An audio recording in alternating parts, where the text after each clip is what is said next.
Hey guys, so in this video I'm going to talk about something known as the MahaVaakyas.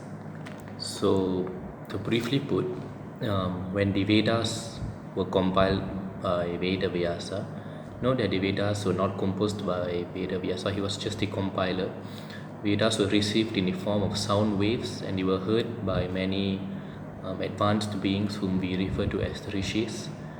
And so the knowledge was received and they chanted it orally and transmitted the knowledge, the Vedas, to their disciples, and that is how the Vedas were preserved. So that's something separate.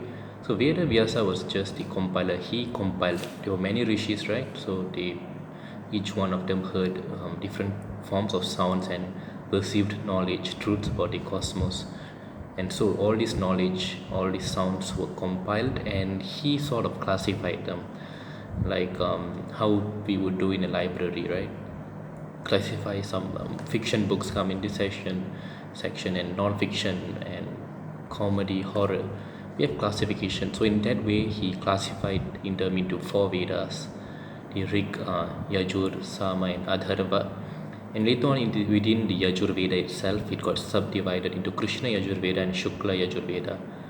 And later on, there were many other branches in the Vedas, Upayoga Vedas, and things like that.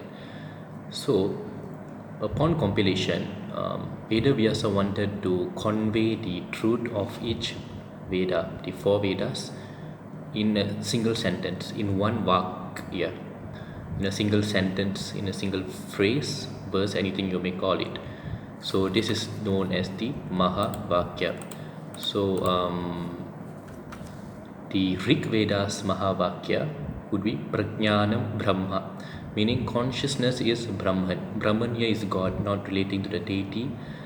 Brahman, right? Not Brahma, Brahman, meaning the absolute consciousness or God, right? The highest manifestation of divinity. It varies with people. So Rig Vedas is Prajnanam Brahma. Yajur Veda is Aham Brahmasmi. Aham Brahmasmi meaning I am Brahman. I, the true nature of myself, is God, Brahman. Sama Veda is Tattvamasi, meaning that though I. Meaning, to simply put, I am that. Right? It just is that in reference to this consciousness or Brahman or God. I am that. And finally, the Atharva Veda, I am Atma Brahma, meaning this self is Brahman. So, in a way, they all relate to the same thing. The message is the same, put in different ways. That the true self is Brahman, is God, and this is the MahaVaakyas.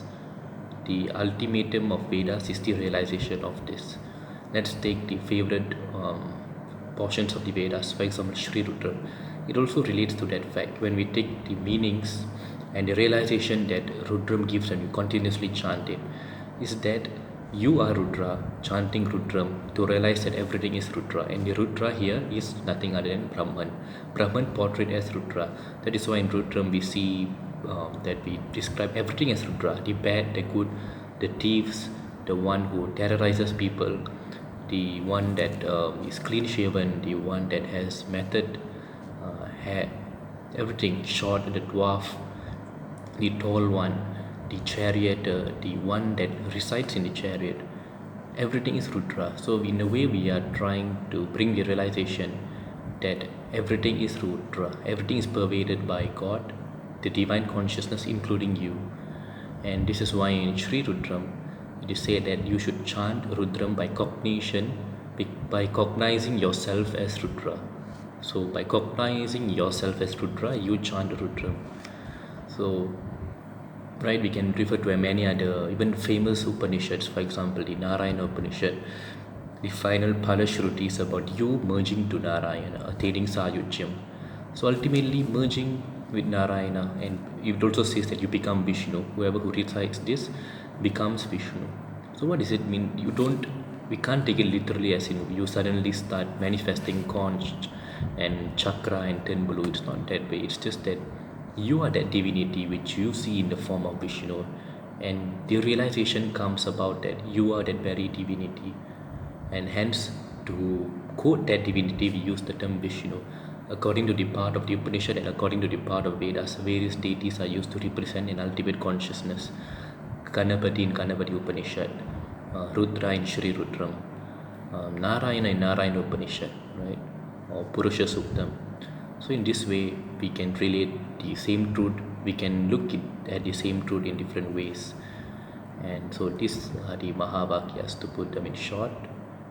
Chanting the verses, the MahaVaakyas itself is very powerful, right?